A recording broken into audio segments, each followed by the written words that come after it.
विद्या भारती। सखी सहेली। सभी सखी सहेली कार्यक्रम सुनने वाले सखियों को, सभी श्रोताओं को और दीपा आपको भी हमारा बहुत बहुत नमस्कार। बहुत बहुत नमस्कार संगीता जी, आपको और हमारे सभी सुनने वाले जो हमारे जितने जो सखी सहेली के श्रोता हैं उनको, सखियों को, सखाओं को, सभी को बहुत नमस्कार। हाँ, और नमस्कार। देखिए क्या कहते हैं ना कि हम लोगों के जो फेसबुक पर आ रहे हैं श्रोताओं के कमेंट्स, हाँ, कमेंट्स भी आ रहे हैं, संदेश, और बहुत सारे उन्होंने अनुभव भी लिखे हैं और ये भी बताया कि पहाड़ों से उनकी क्या क्या यादें भी उन्होंने बताई हैं बहुत सारे लोगों ने, है ना। पर्वतों पे जाना, घूमना, और वहाँ की जो वादियाँ होती हैं ना दीपा, वो बहुत ही अलग सी होती हैं। तो सही बात है, हर कोई जाना चाहता है। जी बिल्कुल। तो इस पर बात करेंगे, साथ ही जो आजकल का मौसम है उस पर क्या कहने हैं उसके। तो ये तो मौसम ऐसा है ना संगीता जी, आप चाहे जितना सेहत बना सकते हैं, बनाने से मतलब ये नहीं कि वजन बढ़ाना, भाई कोई चीज़ की कमी है, कोई डेफिशिएंसी जैसे होती है ना, मिनरल्स, विटामिन की, वो भी हम पूरी कर सकते हैं अपना। यहाँ तक कि हम जो खून की कमी है वो भी पूरी कर सकते हैं। इतने अलग अलग रंगों के फल हैं, सब्जियां हैं और अलग अलग तरह की साग हैं, हरी भाजियां हैं। तो खेत भी एकदम हरे भरे और जो मार्केट है, सब्जी मार्केट, वो भरा पड़ा है बिल्कुल। जी जी। और सौंदर्य में आज बात करेंगे केश विन्यास की, अलग अलग तरह से किस तरह से केश सज्जा की जा सकती है, इस बारे में। और साथ में आज है सोमवार, तो कथा सुधा का इंतजार तो हमारे सभी श्रोताओं को भरपूर रहता है। तो जो मुंशी प्रेमचंद की कहानी हमने सुनी थी पिछले हफ्ते, आभूषण, उसका आज हम सुनेंगे भाग 2। तो चलिए फिर अंतर्राष्ट्रीय पर्वत दिवस की ओर चलते हैं। हाँ बिल्कुल, चलिए पर्वत की तरफ चलते हैं। और देखिए इतने सारे संदेश आए हैं पर्वत को लेकर के, क्यों मनाया जाता है, क्या इसका मकसद है। तो एक संदेश मैं पढ़ दूं। हाँ बिल्कुल बिल्कुल। ये हमारे एक संदेश है जो उन्होंने लिखा है कि हर साल 11 दिसंबर को पूरे विश्व में अंतर्राष्ट्रीय पर्वत दिवस मनाया जाता है। इसका मकसद यही है कि लोग पहाड़ों पर रहने वालों की समस्याओं से वाकिफ हो। जलवायु और भूमिगत परिवर्तन के कारण पर्वतों की भौगोलिक स्थिति में परिवर्तन आ रहा है, इसलिए इन क्षेत्रों का विकास और संरक्षण होना चाहिए। साथ ही इसका उद्देश्य इसकी समृद्ध जैव विविधता के बारे में लोगों को जागरूक करना है। इसी के मद्देनजर हर साल इसका आयोजन किया जाता है। तो हमारे श्रोता भी भाई, जो आयोजन होता है उसमें कई सारे ऐसे भी होंगे ना दीपा, जो भाग लेते होंगे। और देखिए कई बार ऐसा होता है कि लिखने और सुनने से सिर्फ बात नहीं बनती, बल्कि जो जमीनी स्तर है उस पर काम करना बहुत जरूरी है। देखना जरूरी है कि थोड़ी थोड़ी सी जो हम अपनी तरफ से क्या कर सकते हैं, ये भी बहुत जरूरी है। अच्छा, जो पढ़ा था ना संदेश, उसमें उन्होंने ये भी बताया है कि इस साल हर साल अलग अलग थीम ली जाती है अंतर्राष्ट्रीय पर्वत दिवस पर, ताकि पर्वत का निरंतर सतत विकास हो। तो इस साल की थीम है रेस्टोरिंग माउंटेन इकोसिस्टम।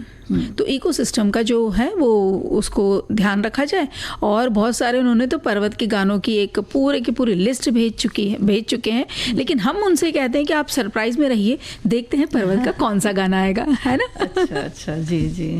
तो संयुक्त राष्ट्र सभा ने 2002 को इसे अंतर्राष्ट्रीय पर्वत वर्ष घोषित किया और 11 दिसंबर 2003 से अंतर्राष्ट्रीय पर्वत दिवस के रूप में मनाए जाने का फैसला किया गया।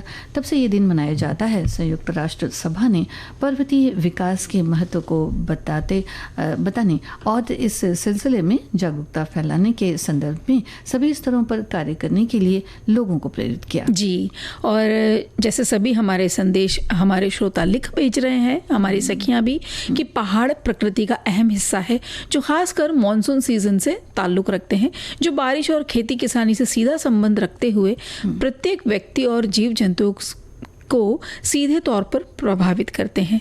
पर्वतीय क्षेत्रों के विकास को प्राकृतिक तौर पर बढ़ावा मिले, यही सही है, जिसमें जंगलों के कटाव और पहाड़ों का विध्वंस ना हो, और बल्कि इनकी जो प्राकृतिक सुंदरता है वो बनाए रखी जाए। हाँ, तो ये सभी की जिम्मेदारी होती है जी। तो कई पर्वतीय क्षेत्र जो जगह होती हैं वो साथ साथ पर्यटन के लिए भी बहुत मानी जाती हैं, जो अति प्राचीन है। ऐसी बहुत सारी जगह हैं जो पहाड़ों पर हैं और पर्यटन स्थल भी हैं, बड़ी प्राचीन हैं, अपनी संस्कृति की पहचान लिए हुए हैं। इन्हें बनाए रखने में प्रति व्यक्ति को जिम्मेदारी का एहसास होना ही चाहिए। बिल्कुल, क्योंकि देखिए फिर वही बात हो जाती है कि जब तक हम सभी जिम्मेदार नहीं नहीं होंगे तब तक ये बातें जो हैं वो खाली बातें ही बन के रह जाएंगी। हाँ, जी। तो उस पर कुछ काम जो भी हम अपनी तरफ से कर सकते हैं उसे करने की ज़रूरत है।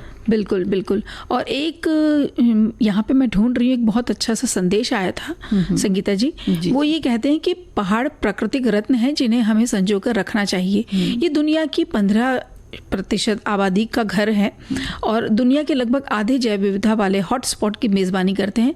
वे आधी मानवता को रोज़मर्रा की ज़िंदगी के लिए ताज़ा पानी उपलब्ध कराते हैं, कृषि को बनाए रखने और स्वच्छ ऊर्जा और दवाओं की आपूर्ति में मदद करते हैं। लेकिन जलवायु परिवर्तन, अत्यधिक दोहन और प्रदूषण से पहाड़ खतरे में हैं, जिससे लोगों के लिए भी और ग्रहों के लिए भी ये खतरा बढ़ रहा है। और जैसे अभी हमने बात की कि पर्वतीय पारिस्थितिकी प्रणाली को बहाल करना, ये जो इस बार का थीम है उसके बारे में भी उन्होंने लिखा है। जी।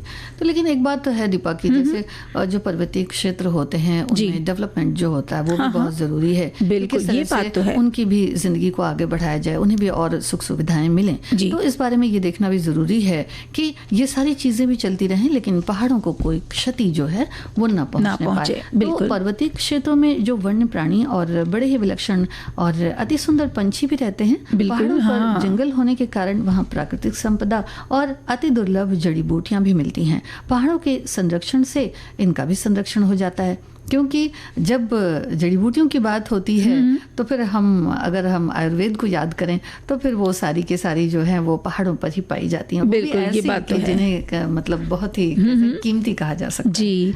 और पहाड़ी अंचलों में वहाँ के रहने वाले जो लोग हैं, खास करके महिलाएं, परंपरागत कुटीर उद्योग और संस्कृति के लिए जाने जाते हैं, जहाँ आधुनिकता नज़र में कम ही आती है।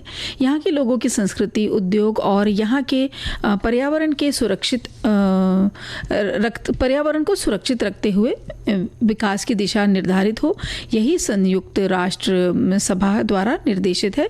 तो ये हमें संरक्षित करना है। और संगीता जी, एक उन्होंने अनुभव लिख भेजा है अपने पर्वत को ही लेकर के, वो सुनाते हैं। हाँ। तो हमारी सखी ने लिखा है कि रांची में एक ऊंचे पर्वत पर भगवान शिव का एक बड़ा सा मंदिर है और जो मेरे बड़े भाई के छत से दिख जाता है। तो कितना अच्छा लगता होगा ना, छत से मंदिर दूर से दिखता होगा। तो शिवरात्रि के अवसर पर बहुत सारी महिलाएं वहां जाकर भगवान शिव को जल चढ़ाती हैं और उसी में मैं अपने भैया भाभी के साथ, अपने पत्नी के साथ उस ऊंचे पर्वत को आहिस्ता आहिस्ता रुक कर, लगभग 400 सीढ़ियां हैं, 400 सीढ़ियों से चढ़ पाते होंगे, शायद वो वहां तब पहुंच पाते होंगे मंदिर। तो ऐसे रुक करके वहाँ पहुँचते हैं और जब मंदिर में जल अर्पित करते हैं तो जो मनोकामना उन्होंने मांगी होगी उस वक्त वो कुछ ही दिनों में पूरी हो गई। तो उस मंदिर को रांची के लोग पहाड़ी बाबा मंदिर भी कहते हैं। जी। तो इस तरह से बहुत सारी जगहें हैं अपने भारतवर्ष में जो संस्कृति को कह सकते हैं ना कि संजोए हुए हैं। बिल्कुल। तो इनका संरक्षण बहुत ज़रूरी है। और जो पर्वतों की वादियाँ होती हैं उनकी तो बात ही और है। जी। देखो दीपा, वादियाँ बुला रही हैं, फिजाएं बुला रही हैं, तो फिर वहीं चलते हैं, क्योंकि वादियों में, फिजाओं में कुछ इस तरह का आजकल है कि सेहत से भरपूर फल और सब्जियां उगाई जा रही हैं। हाँ, जब आप इतना चला दोगे हमें पहाड़ों पे, ट्रैकिंग करा दोगे, तो उसके बाद तो हम फिर आपसे मांग करेंगे कि अब संगीता जी कुछ अच्छा खिलाओ। हाँ।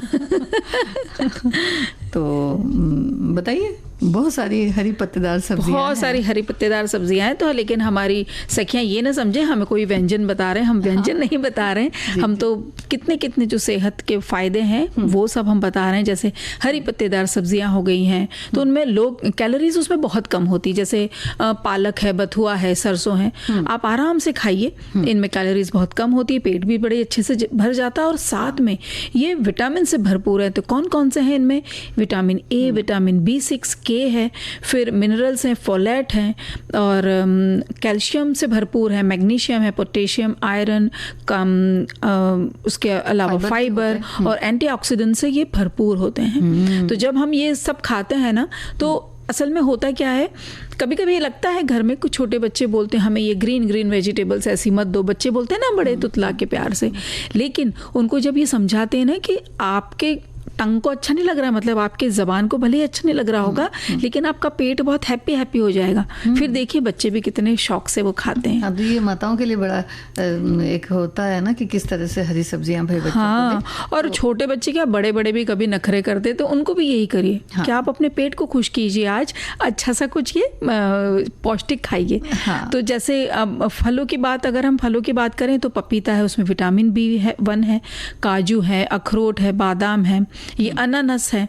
तो ये भी सब जो आप सारे जो मिक्स करके फ्रूट अपना बढ़िया सा एक फ्रूट बोल बना लीजिए, उसमें आप चाहे तो ऊपर से ये डाल लीजिए थोड़े से नट्स, जिनको काजू या अनार के दाने डाल लीजिए। तो और जितने फल अभी जो इतने मौसमी फल मार्केट में उपलब्ध है आप सब ले लीजिए। कुछ तो ऐसे ऐसे भी उपलब्ध हैं संगीता जी जो कभी जिनकी शक्ल ही नहीं देखी लेकिन आ रहे हैं इन दिनों में। जी, जी, जी। तो सबका एक मिक्स फ्रूट बोल बनाइए, उसको खा सकते हैं। अच्छा, जब हम सेहत की बात करते हैं या सब्जियों की बात करते हैं, फलों की बात करते हैं दीपा, तो ये भी बड़ा जरूरी हो जाता है कि जब हम उन्हें बाजार से लेकर के आए तो उन्हें बहुत अच्छी तरह से धो के, क्योंकि देखिए सेहत की जहाँ तक बात है तो हरी पत्तेदार सब्जियां हैं या कोई भी सब्जी है, फल है, तो वो जितना खाने से उससे पोषण हमें मिलता है उतना ही उसमें जो कीटनाशक वगैरह जो डाले जाते हैं, क्योंकि उन्हें ज़्यादा समय तक रखा जा सके या फिर ख़राब ना हो पाए, इसलिए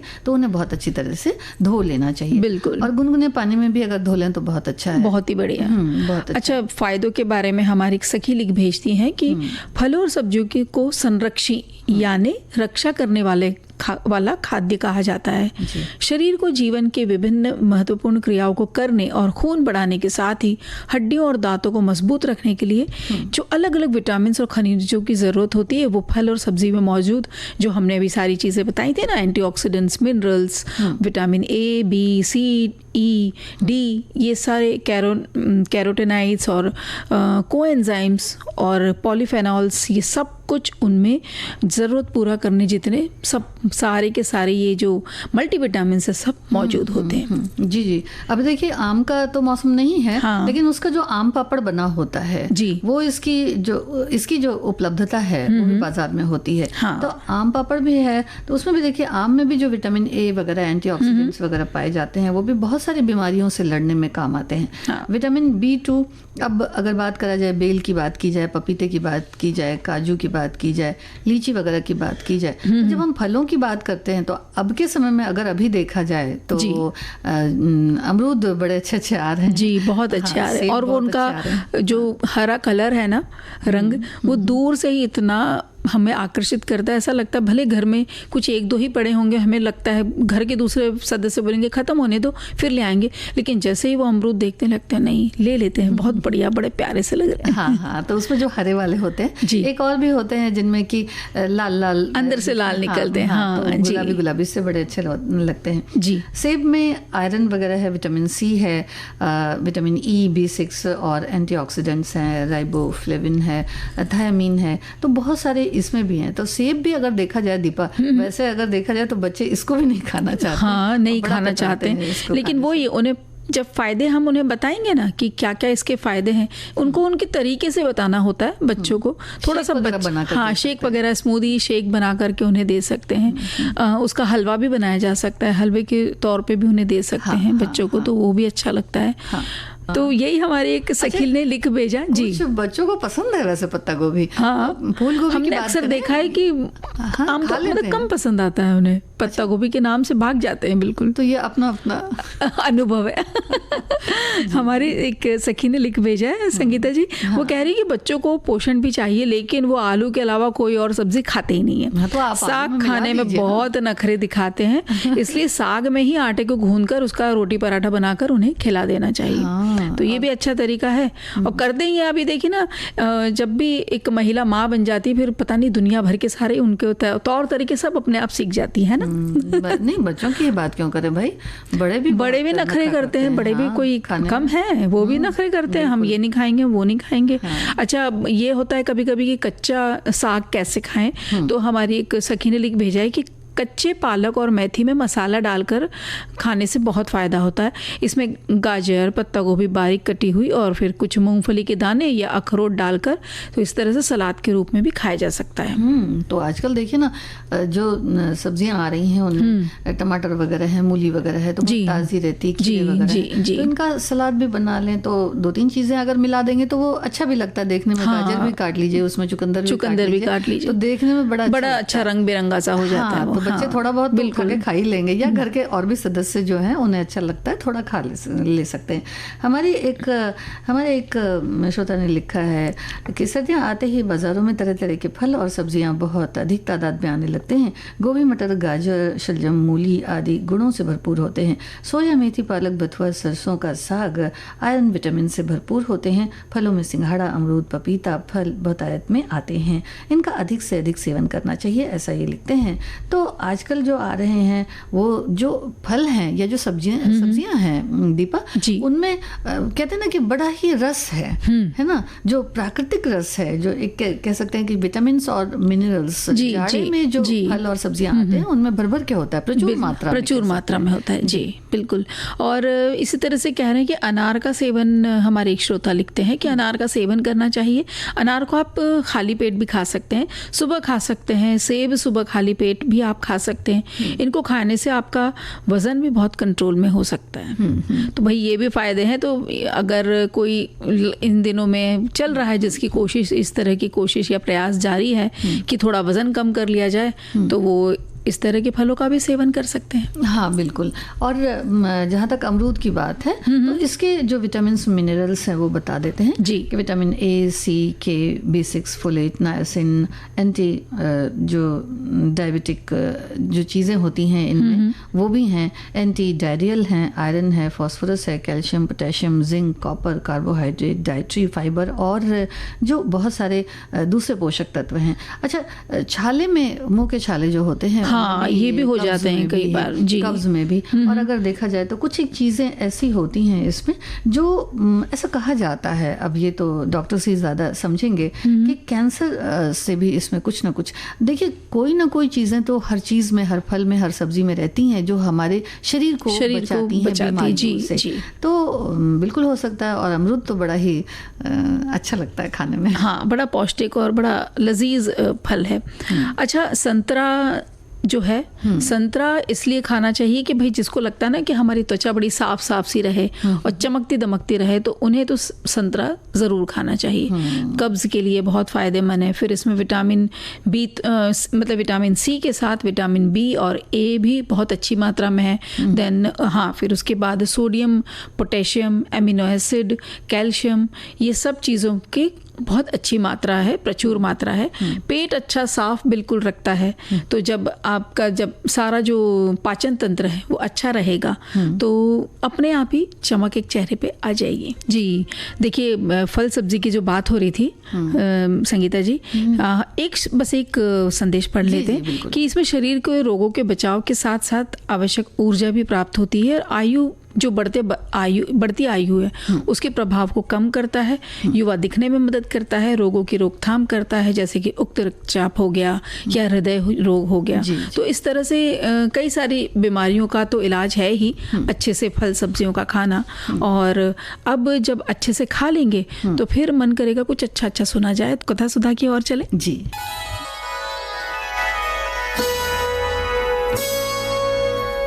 कथा सुधा, भाव भरी कहानियों का सागर, जिसकी लहरें कभी मुस्कुराहट सजाएंगी तो कभी आंखें नम कर जाएंगी। सामाजिक सरोकार से लेकर परिवार तक की होंगी बातें। कुछ मनोरंजन होगा तो कुछ सीख भी मिल जाएगी। हर बार नई अनसुनी कहानी की अलग अंदाज में होगी बयानी।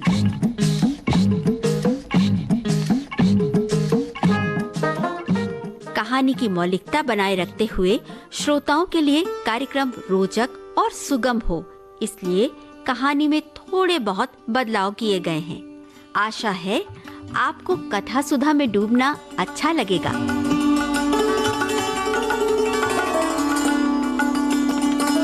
कथा सुधा में हम सुन रहे हैं मुंशी प्रेमचंद की कहानी आभूषण।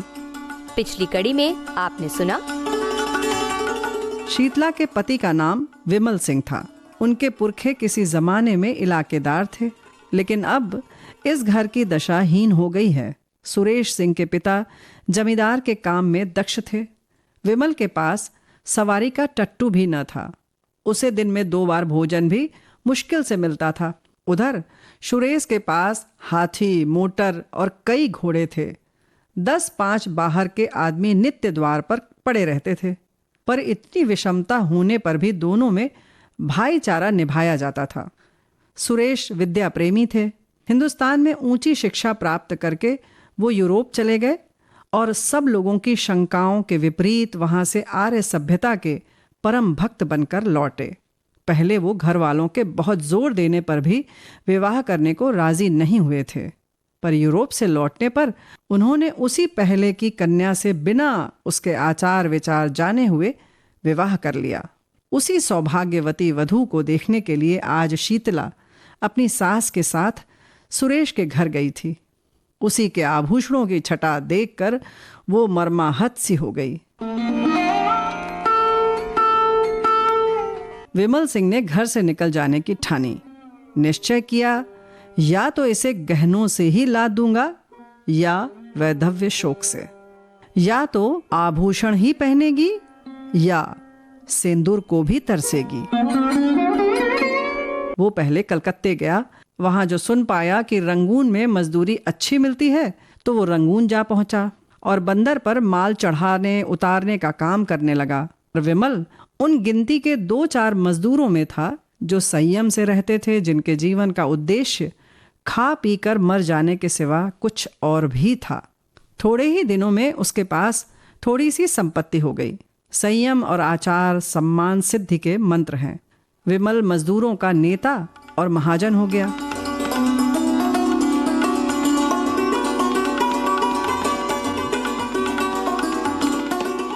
कुंवर सुरेश सिंह की नववधू मंगला कुमारी गृह कार्य में निपुण, पति के इशारे पर प्राण देने वाली, अत्यंत विचारशीला, मधुर भाषिणी और धर्म भीरू स्त्री थी। पर सौंदर्य विहीन होने के कारण पति की आंखों में कांटे के समान खटकती थी। धीरे धीरे पति पर से उसकी श्रद्धा उठने लगी।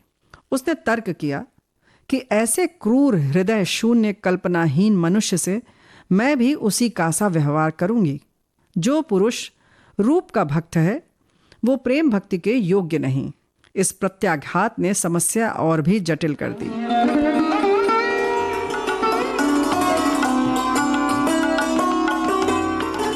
आइए सुनते हैं इस कहानी की दूसरी कड़ी।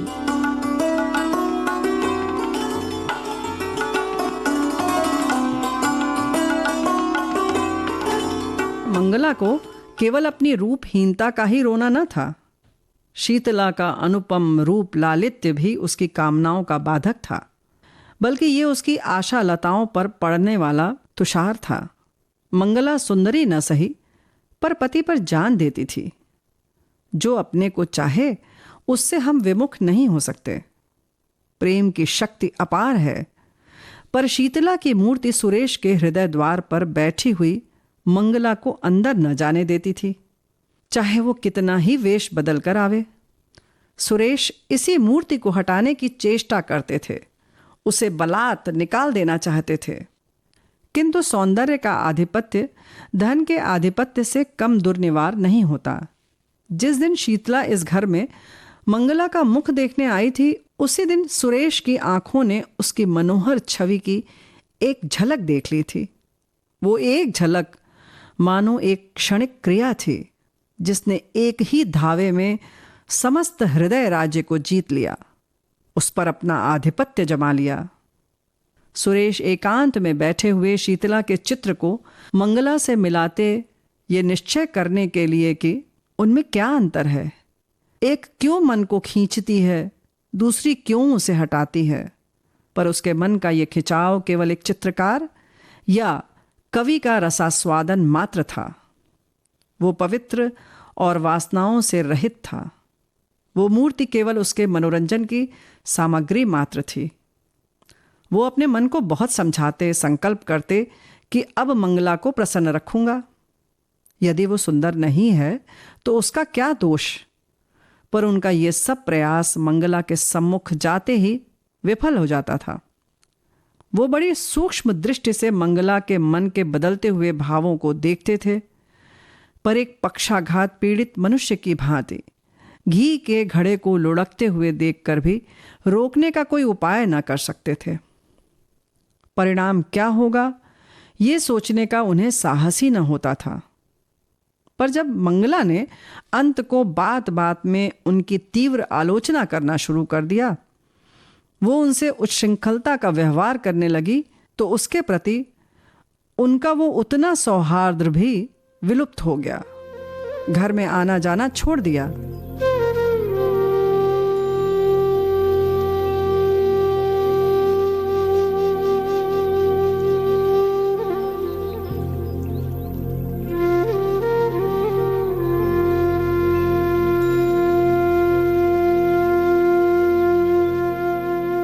एक दिन संध्या के समय बड़ी गर्मी थी।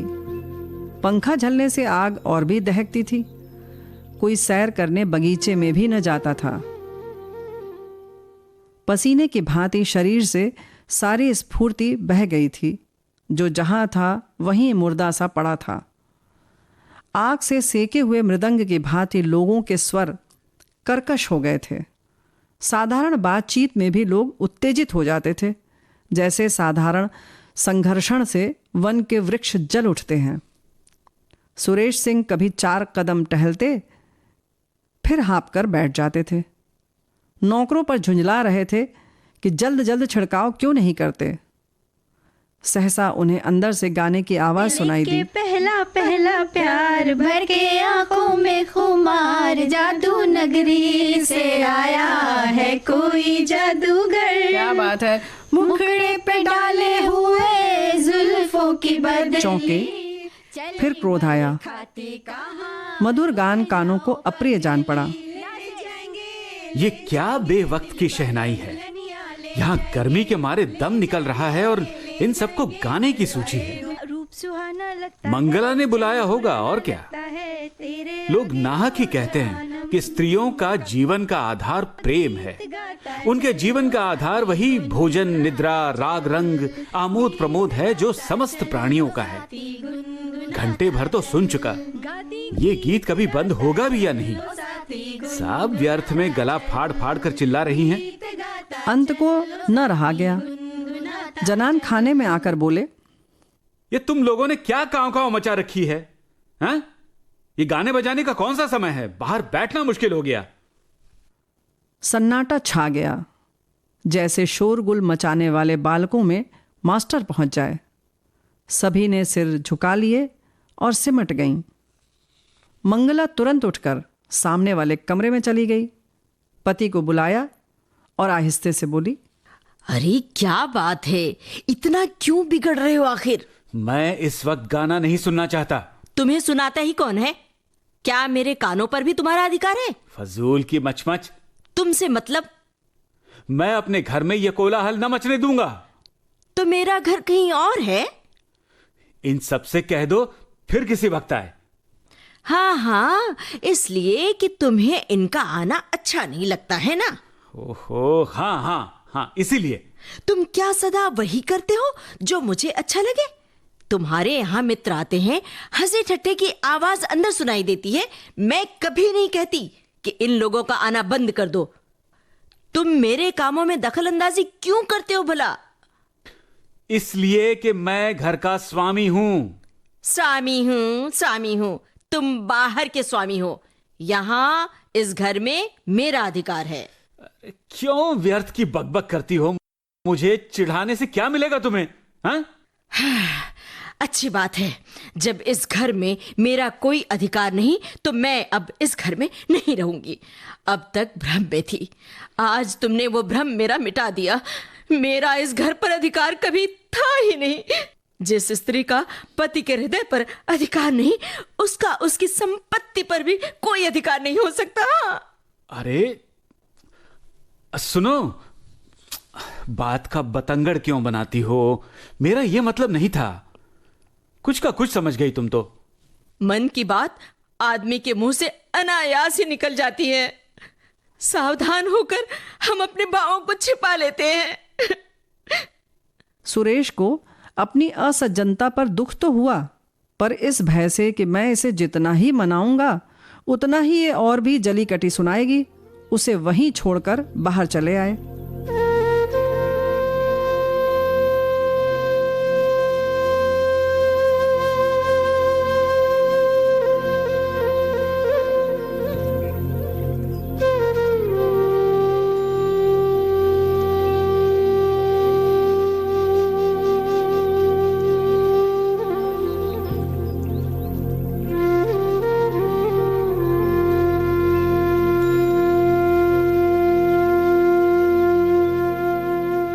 प्रातःकालीन ठंडी हवा चल रही थी। सुरेश खुमारी में पड़े हुए स्वप्न देख रहे थे कि मंगला सामने से चली जा रही है। चौंक पड़े, देखा द्वार पर सचमुच मंगला खड़ी है। घर की नौकरानियां आंचल से आंसू पोंछ रही हैं। कई नौकर आसपास खड़े हैं। सभी की आंखें सजल और मुख उदास है, मानो बहू विदा हो रही है। सुरेश समझ गए कि मंगला को कल की बात लग गई, पर उन्होंने उठकर कुछ पूछने की, मनाने की या समझाने की चेष्टा नहीं की। ये मेरा अपमान कर रही है, मेरा सिर नीचा कर रही है।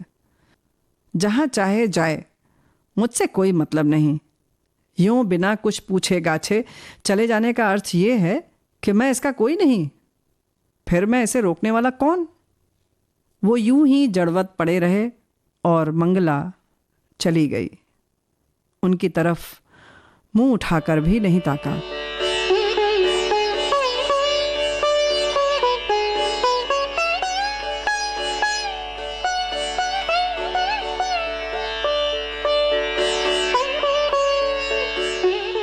मंगला पांव पैदल चली जा रही थी।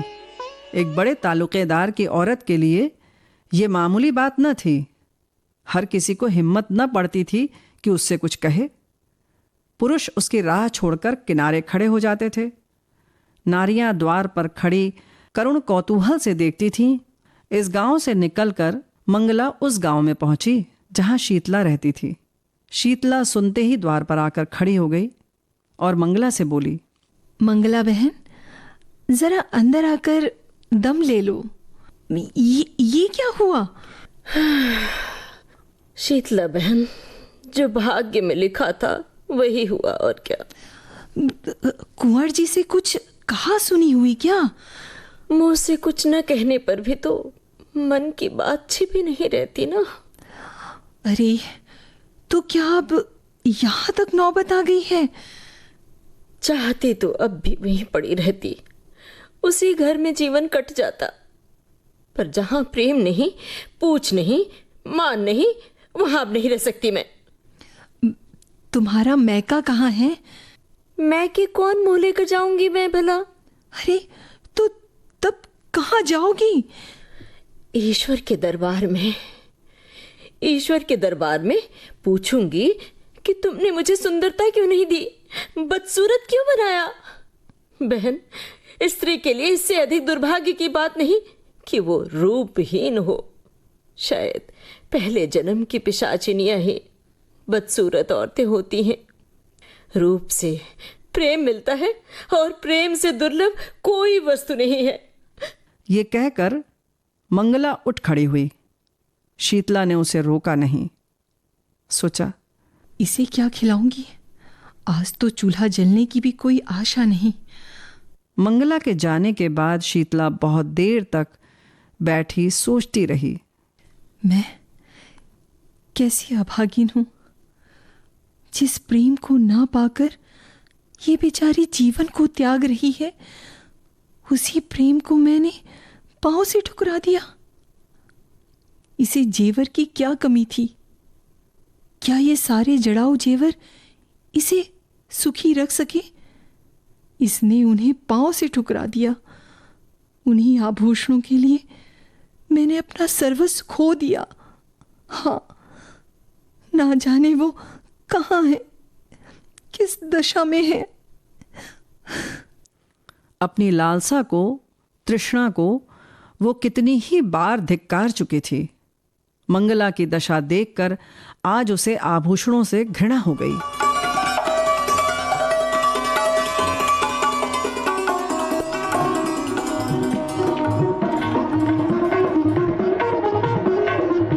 मुंशी प्रेमचंद की कहानी आभूषण की दूसरी कड़ी आपने सुनी। इसमें भाग लेने वाले कलाकार हैं सूत्रधार रेणु चतुर्वेदी, विमल सिंह, जी श्याम, शीतला, पूनम त्रिपाठी, सुरेश सिंह, जयंत पात्रिकर, मंगला, ममता सिंह। प्रस्तुति अनुश्री पाठक। परिकल्पना एवं निर्देशन रेणु चतुर्वेदी। आज आपने इस कहानी की दूसरी कड़ी सुनी। मुंशी प्रेमचंद की ये कहानी आगे कहाँ पहुँचती है, जानने के लिए जरूर सुने कथा सुधा में तीसरी कड़ी अगले हफ्ते।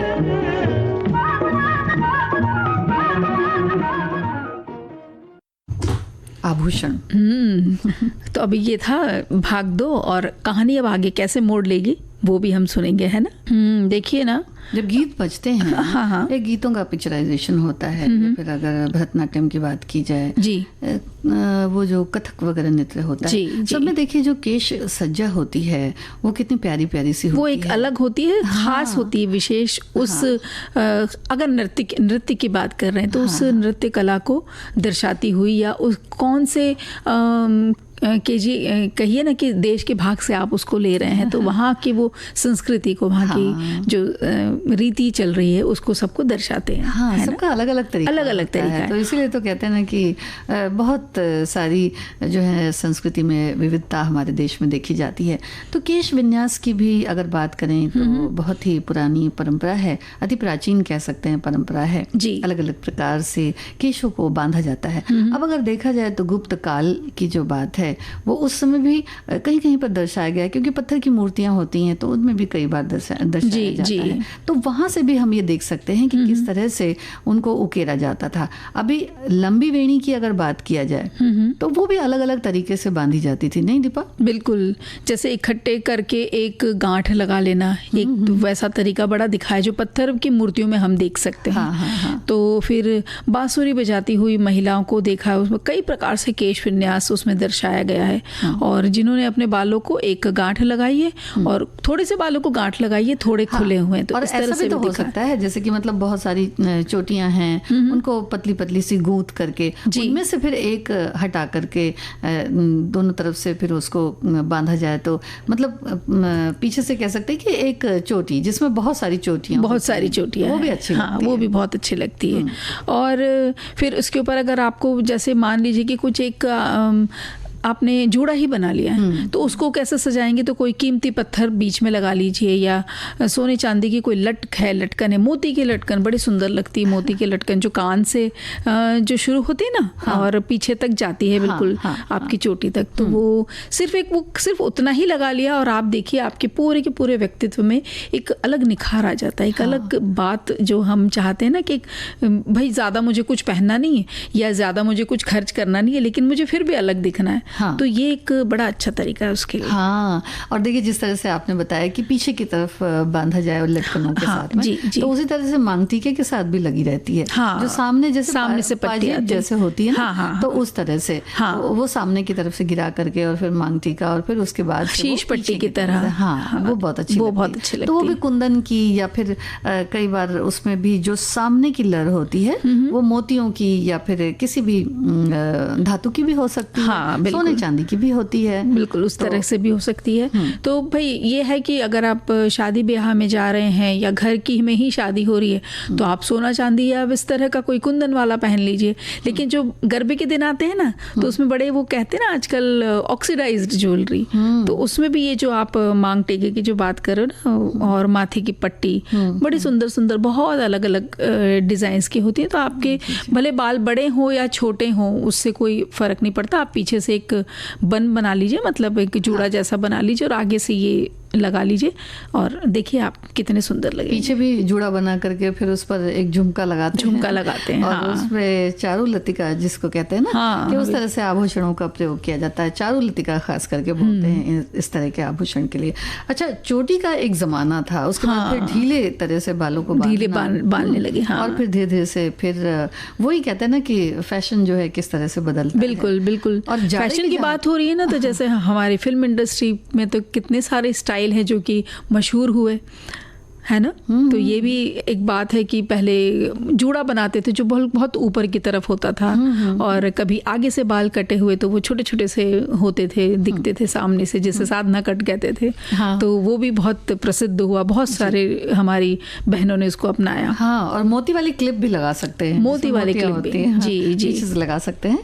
और जो लव इन टोक्यो है उसका भी एक जमाना था। तो आजकल जो सादे रबर होते हैं उनमें भी मोतियां गुंथी हुई होती हैं, उस पे भी तो होती है। उससे भी बांध करके बालों को सजाया जा सकता है। और साथ में जो हाईलाइट होती है, हाँ, हाईलाइट कराते हैं बालों को। आजकल होने लग गया, हाईलाइट करा दिया जाता है ना। तो वो और एक तरह से अलग तरह से केश विन्यास अलग होता है। और हमारी एक सखी लिख रही है कि भाई आजकल तो बाल सुंदर दिखाने के कई तरह के आ गए हैं। घुंघराले बालों को सीधा किया जा सकता है, सीधे बालों को घुंघराला बना देते हैं। तो ये तो श्रृंगार का जो तरीका है उसमें भी बहुत बदलाव आ गए हैं, ऐसा उनका ये कहना है। और हमारे एक सखी लिखती हैं कि थोड़े से बालों का श्रृंगार कर लेने से व्यक्तित्व तो पूरा बदल जाता है, जैसे हम अभी बात कर रहे थे ना। और ये है कि मेरे जब बाल बड़े थे, हमारी एक और सखी ने लिखा है कि जब मेरे बाल बड़े थे तब 2 चोटियाँ, खजूर की चोटी, मोड़कर बनाने वाली चोटी, फिर पॉनी टेल, ये अलग अलग तरह से अलग अलग वाले बक्कल, जैसे हमने चारू लतिका इसके बारे में बात करी। वो दीपा एक वो भी तो आता था ना, जैसे लकड़ी का रहता है जो डंडे जैसा, हाँ, जिसके कोने में लटकन होती है, उसको जूड़े में फंसा दिया जाता है। उससे भी जूड़े में भी फंसाया जा सकता है और चोटी में भी फंसाया जा सकता है। तो उससे भी बाल बड़े सुंदर लगते हैं। बिल्कुल। तो ये उन्होंने आगे ये भी लिखा है कि जूड़े बनाए हमने कई तरह के, और फिर बन भी बनाए, स्टेप्स में भी बाल कटवा लिए और अब छोटे बाल कटवा लिए हैं। फायदा ये हुआ है कि हमारे सारे शौक हमने पूरे कर लिए, और अब क्योंकि बाल छोटे छोटे कर लिए हैं तो मैं बहुत जल्दी तैयार हो जाती हूँ। हाँ, ये भी है। तरह तरह से बालों को रंगने का भी फैशन चला है। हाँ, रंगने का है कि उसमें बड़ी सावधानी की जरूरत है, उसमें ध्यान बहुत रखना पड़ता है अपने बालों का, सावधानी की जरूरत होती है। और वैसे अगर देखा जाए तो एक जमाना ऐसा भी था ना दीपा, और जमाने तो लौट कर आते रहते हैं, तो जो रिबन बीच में बांधा जाता था, पूरे खुले बाल, पूरे खुले, बीच में रिबन, हाँ, वो चौड़ा सा रिबन, बिल्कुल, है ना। तो अभी भी वो चीज है, लेकिन उसमें अलग अलग तरह से जो फूलों को, कभी प्लास्टिक के फूलों को लगा करके या कभी मोतियों को सजा करके वो इस तरह से बनाया जाता है। और थोड़ा सा वो हेयर बैंड ने भी उसका स्थान ले लिया है। हेयर बैंड में इस तरह के वो पुराने जो स्टाइल है ना, वो रिबन वाले जो आप बात कर रहे हैं, उसमें भी आने लग गए हैं, तो वो भी बड़े अच्छे लगते हैं। तो छोटी बच्चियां जो होती हैं घर में, उनके लिए तो कई सारे अलग अलग तरह के ये ऑप्शन है। तो कार्यक्रम से अब हमारे पास अब कोई ऑप्शन नहीं है विदा लेने के अलावा, है ना। जी, तो सभी को संगीता श्रीवास्तव और दीपा माहेश्वरी का नमस्कार। विविध भारती